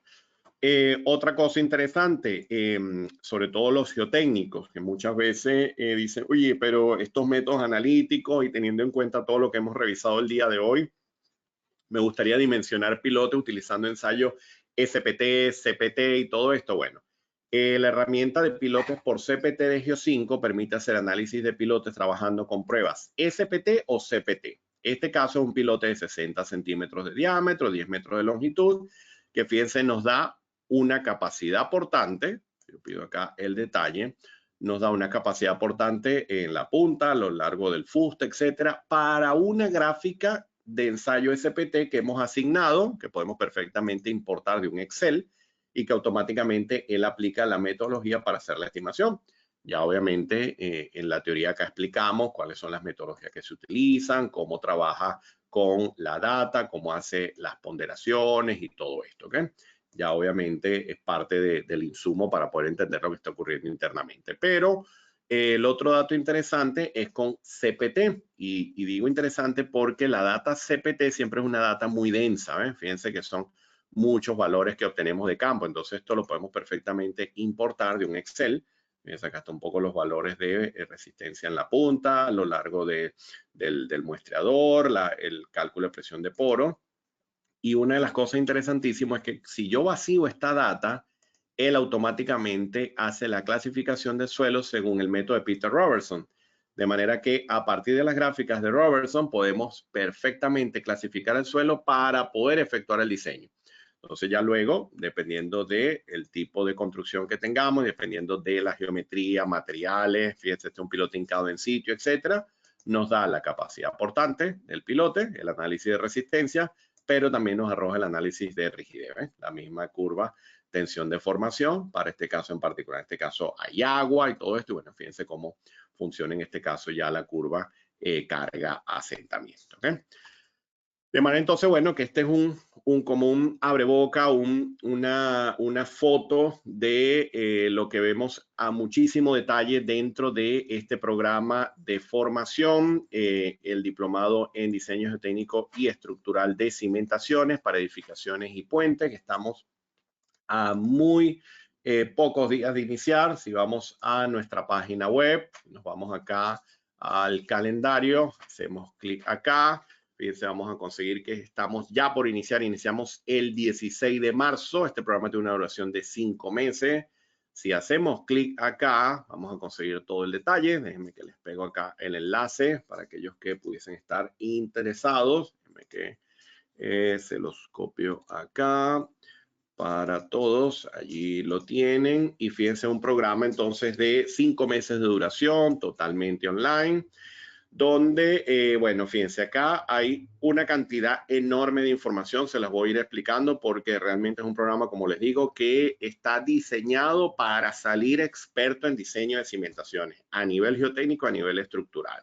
Lo primero, a nivel de software, vamos a trabajar con Geo5 con licencia incluida, ¿ok? Es una licencia educativa totalmente operativa que tenemos acceso dentro de Sísmica Institute. Usted como estudiante de este programa tiene acceso a dicha licencia durante la ejecución de todo el programa. Incluso para que mayor información, para los que les puede interesar la herramienta, aquellos que cursan el diploma, al salir del diploma, el que esté interesado en adquirir el software, la casa Fine Software tiene un listado de precios, etcétera, y Sísmica Institute ofrece un descuento adicional para aquellos que deseen adquirir la herramienta al completar el programa, ¿ok? Dato adicional que les menciono. Pero a lo largo de este programa trabajamos con todas estas herramientas para modelado, análisis de cimentaciones superficiales, profundas, para el tratamiento geotécnico, para análisis de licuación, análisis de piloto ante cargas laterales, modelado en elementos finitos, análisis de respuesta sísmica de sitio. La normativa que utilizamos es mucha de la que he hecho referencia el día de hoy, AC7, AC318, AC4117, ASTO RFD, Eurocódigo 7. Vamos a trabajar con documentación también local. Existen unos puntos interesantísimos que vamos a tener en varias sesiones en vivo a lo largo de este diploma. El profesor Álvaro Boyero estará presentando unos temas interesantísimos de la comparativa de los métodos internacionales con normas locales, como por ejemplo la de México, la de Chile, la de Colombia. Entonces va a estar bien interesante porque también vamos a ver la realidad de diseño y constructiva de cimentaciones de ciertas regiones comparado con lo que establecen los códigos internacionales, ¿okay? Si seguimos bajando, obviamente vamos a conseguir todo un alcance de todo el estudio que haremos desde el punto de vista geotécnico estructural, pero quería mencionarles algo importantísimo, y es que cuando ustedes cursan el diploma, tienen incluido automáticamente el poder certificarte como modelador Geo5. ¿Qué es esto? Esto es una certificación que ofrece la casa Fine Software conjuntamente con Sísmica Institute. La casa Fine Software en República Checa es la empresa que desarrolla Geo5. Conjuntamente con Sísmica Institute tenemos dentro del diplomado, son unas aulas virtuales aparte, tenemos desarrollado unos programas de certificación para que ustedes dominen a plenitud el software. ¿Okay? Esto es interesante porque muchas veces hacemos un programa de formación, manejamos una herramienta, pero realmente las herramientas son muy extensas y es mucho lo que podemos hacer con los software. En este caso, si ustedes quieren dominar el uso de la herramienta, realmente pueden automáticamente, por apuntarse al diploma, pueden certificarse como modelador Geo5 para cimentaciones superficiales y profundas. En superficiales atienden todo lo que es el modelado de zapatas, losas, zapatas con data de ensayo de campo SPT, CPT. Ya luego, cuando vamos a pilotes, es dominar pilotes individuales, pilotes por CPT, pilotes en grupo, trabajar con elementos finitos, todo esto que hemos visto el día de hoy. Acá vamos a ver un poco, de manera general, el contenido académico. Abordamos primero geotecnia para cimentaciones, abordamos luego todo lo concerniente a cimentaciones superficiales, diseño geotécnico, los diferentes métodos, todo el análisis de resistencia, para luego pasar a los análisis de rigidez. Siempre yo en especial, y recuérdenlo siempre, voy a hacer mucho hincapié en el análisis por rigidez. Realmente no me voy a quedar solo con el factor de seguridad de 3 o de 4. Ya les conté el caso del proyecto de tanque. Siempre voy a involucrarme con todos los análisis de rigidez. Luego, todo lo concerniente al diseño de cimentaciones profundas, como lo hemos revisado el día de hoy, cimentaciones para puentes y temas complementarios en el área de estabilidad de taludes, diseño de tanques apoyados sobre terreno, sismogeotecnia, respuesta sísmica de sitio y licuación, cimentaciones para cargas de equipos dinámicos, equipos vibratorios, y ya lo concerniente a los fenómenos de interacción sobre la estructura. Aparte a la certificación Geo5, que es como un alcance adicional, un alcance complementario, realmente el alcance principal del programa es entregar estos 4 proyectos que están acá. Fíjense, el primer proyecto es un análisis de data geotécnica para diseño de cimentaciones basada en información de campo, todo lo que es el manejo del módulo de estratigrafía con la herramienta Geo5. Y vamos a construir un perfil en 3D, como el que se observa acá en esta imagen, y van a poder entonces asignar la data de campo, modelar esto en 3D. Es increíble, es muy bueno. No sé si alguno de los presentes asistió al seminario anterior, donde podíamos incluso hasta insertar el edificio en el modelo. Y de verdad que está muy potente esta herramienta. Luego vamos a hacer un proyecto completo de diseño técnico de estructuras de cimentaciones superficiales para edificaciones, un tercer proyecto para el área de pilotes y un cuarto proyecto para el área de cimentaciones profundas, abordando todo el recorrido completo. Cada cimentación que vamos a manejar, hacemos primero el aspecto geotécnico y luego el aspecto estructural, manejando los códigos, tanto para edificios como para puentes. ¿Okay? Ya el equipo es un equipo bien interesante, bien integral, que domina todo lo concerniente al aspecto geotécnico de consultoría. Hay algunos profesores que son más del área geotécnica, otros son más del área estructural. Hay otros que están en el área, en mi caso, por ejemplo, trabajo mucho con interacción sobre la estructura. De manera entonces que es un programa que el que esté interesado, se lo recomiendo ampliamente, tiene ya más de 10 años que dictamos este programa de formación, primero en modalidad presencial y luego en modalidad online, que nos permitió incorporar muchísima información. Si descargan, se hacen clic acá y descargan el catálogo informativo, acá si piden el folleto académico, van a poder ver mucho más detalle de cada uno de los temas, el método que se utiliza, cada una de las teorías que estamos aplicando, las diferentes herramientas, todo lo van a ver con muchísimo detalle, el alcance de cada proyecto, de manera que también pueden revisar la vida curricular de los profesionales que hacemos vida dentro de este diplomado. Bueno, está de verdad bien interesante y muy integral al que desee dominar ya este mundo de las cimentaciones a plenitud. Entonces, bueno, recuerden, iniciamos el 16 de marzo. Me preguntan acá algunas personas aspectos relacionados con costos, logística. Bueno, no se preocupen que el equipo, si ya me han dejado el comentario por acá, el equipo encargado estará entonces pendiente de contactarlos, de enviarles la información aquellos que lo requieran. Con mucho gusto pueden también, si tienen alguna inquietud a nivel técnico, a nivel de logística, si quieren saber si se aborda algún tema en específico, etcétera. ¿Okay? De manera que pueden hacer sus consultas allí pertinentes. Para aprovechar que los tengo acá y siempre agradezco en este punto del seminario el que se queden hasta el final, porque yo sé que yo hablo muchísimo, lo sé, no me lo tienen que decir, que empiezo a hablar y no paro. Aprovecho que tengo la audiencia casi completa por acá. Bueno, mencionarles que en nuestro blog van a conseguir una serie de artículos muy interesantes en el área estructural, en el área geotécnica, por ejemplo. Este se acaba de publicar, patrones de agrietamientos comunes en edificio, una guía de diagnóstico, obviamente resumida porque la patología de estructura es muy extensa, muy compleja, pero quise resumir acá algunos puntos interesantes de algunos proyectos en los que he tenido la oportunidad de participar en el área de patología. Y acá le doy algunos datos, algunos tips interesantes de cómo identificar ciertos tipos de grietas, dependiendo del tipo de grieta, dependiendo del tipo de edificio, de dónde provienen, cómo se producen. Y estaremos publicando muchos artículos en este orden. Todos los profesores que hacemos vida en el programa ya tienen un lote de artículos bien interesantes que estarán por publicarse próximamente para que estén atentos. Pero bueno, ya los que asistieron al seminario, échenle un vistazo al blog, que de verdad está bien interesante ya los temas que van a poder conseguir actualmente. ¿Okay?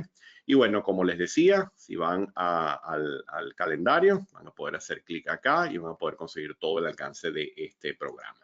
Bueno, me queda tiempo de responder alguna que otra preguntita, porque bueno, obviamente, como siempre, ya estoy por encima de 1 hora y media, algo así. Yo sé que es un poco cansón, un poco agotador. Vamos a ver. Ajá, algunos me preguntan por la grabación del seminario. Sí. Ya posteriormente van a recibir el feedback del sistema y del equipo y podrán acceder a la grabación del seminario, aquellos que no pudieron quedarse hasta el final o que luego lo deseen ver con más calma, ¿no? Además que a la velocidad a la que voy hablando, sé que siempre ver esto, es bueno ver esto ya con un poco más de calma, ¿ok? Muy bien, vamos a ver. Me consulta por acá Cristóbal. Para el apoyo, para el modelado SAP 2000 de los pilotes, ¿es necesario emplear un apoyo deslizante en la punta del pilote? Depende, no necesariamente, no necesariamente. Se utiliza mucho el tema del apoyo directo, pero se puede calibrar un resorte también, porque para eso tenemos la curva de tensión de formación y podemos calibrar ese valor de rigidez ahí en la punta sin mayor inconveniente. ¿Okay? Muy bien, perfecto. Consulta por acá Manuel. Un saludo, Manuel. Ajá, tanto el método lineal de resortes como el de las curvas PY son únicamente para análisis ante cargas estáticas. Sí, es correcto. O para cargas cíclicas, pero de bajos ciclos. Es decir, se utiliza para el caso de viento o para el caso de oleaje. Si quieres analizar efectos de cargas dinámicas, las curvas PY no están diseñadas para eso. Para eso debes trabajar con funciones de impedancia. Si deseas diseñar pilotes para turbinas, equipos reciprocantes, equipos rotativos, etcétera, en ese caso, las curvas PY no es la técnica de modelado recomendada, a menos que sea un equipo de bajas revoluciones. ¿Okay? Para el caso sísmico, se sigue utilizando las curvas PY convencionales sin mayor inconveniente, a pesar de que es una carga dinámica y todo esto, pero como el terremoto es algo que ocurre en un lapso de tiempo muy corto, realmente lo que hacemos es trabajar más bien con le damos mucha importancia a la respuesta a nivel de tensión y obviamente controlamos el desplazamiento, pero típicamente para la parte sísmica, incluso el FEMA, el NERP, desarrolla como recomendación el trabajar con curvas PY, pero mucho cuidado que todo lo que es equipos dinámicos, vibratorios y todo esto se trabaja con funciones de impedancia, ¿ok? Totalmente diferente. Muy bien. Consulta por acá. Linet, el costo del diplomado. No te preocupes, Linet, que ya te contactarán para darte toda la información. José Rodríguez me hace una consulta acá en relación a un método que no conozco, por lo menos no me suena el nombre que tengo acá de referencia, perdona José, pero no es una metodología que por lo menos con ese nombre no está incluida en Geo5. Tendrías que revisar en la ayuda a ver si alguno de los métodos que incluye tienen alguna similitud con lo que me comentas. Muchas veces también la misma metodología resulta que tiene 2, 3 nombres diferentes porque es el que lo desarrolla, la norma que lo aplica o el documento donde se publica, y pueden haber algunas variaciones ahí, pero yo en lo personal no lo identifico a simple vista, ¿ok? Javier, de igual forma, me consulta por acá, no te preocupes, Javier, te estarán contactando. Edwin me consulta en relación a la metodología del diplomado. Son sesiones en vivo semanales más el material del aula virtual, ¿ok? Es una cantidad enorme de información, ¿ok? Tal como se los he hecho ver, más la certificación y todo esto. Es un programa de verdad muy, muy completo. ¿Okay? De igual forma, Jesús también, ya te contactarán, Jesús. José, muchas gracias por tus comentarios. José Romero, Marco también en relación a la grabación. No se preocupen que ya luego recibirán el feedback del sistema para que puedan acceder a la grabación. En relación al aspecto técnico de sistema, me consulta por acá Alejandro. Por lo general, los ordenadores convencionales con capacidad convencional puedes manejar todos estos software. Sin embargo, si tuviesen alguna duda puntual técnica, pueden consultarnos al correo info y una persona se encarga de darle respuesta a los requerimientos mínimos del sistema. Pero realmente todas estas herramientas, en su mayoría con PCs convencionales, funcionan sin problema. Los módulos de elementos finitos son los que exigen un poco más, pero realmente la parte de elementos finitos es algo, un tópico puntual del diplomado y no afecta el que tengan una PC convencional, ¿ok? Si eso fuese la duda, ¿ok? Gracias, Camilo. Muchísimas gracias por tus comentarios. De verdad, súper bien recibido. Sí, que me pongo a hablar y hablar y hablar y hablar. Puedo estar horas en esto, pero gracias, Camilo, por los comentarios. Muy bien. Vamos a ver, me consulta por acá José, la resistencia por momento de un cabezal. Bueno, depende de un montón de factores, ¿no? Eso es uno de los puntos que abordamos acá. Se hace todo el análisis estructural del cabezal y si quieres analizar la unión pilote-cabezal, que probablemente es la que te da duda, sí debes tomar en cuenta la geometría del pilote contra el cabezal más el acero de refuerzo como tal, ¿ok? Muy bien, vamos a ver.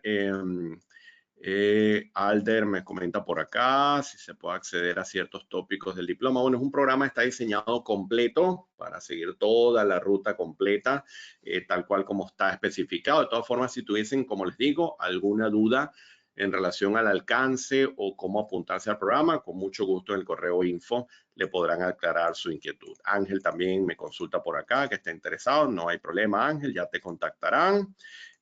Muy bien. Eduardo me consulta la distribución de horas por semana. Bueno, realmente es un programa que tiene sesiones en vivo y sesiones grabadas y el análisis que se ha hecho de revisión de contenido es aproximadamente 10 horas semanales.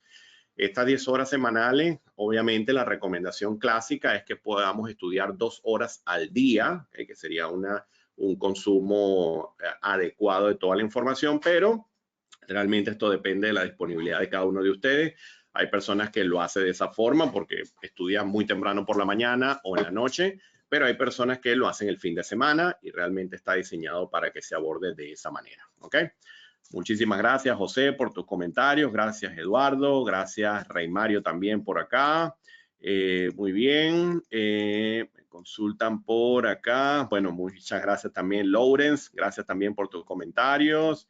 Me pregunta por acá, Mario, ¿se analizan los cabezales por el método del puntante SOR? Sí, el análisis estructural se efectuará por el método del puntante SOR, tal cual. Y es como están resueltos los casos basados en los lineamientos de la CI 318. ¿Está bien?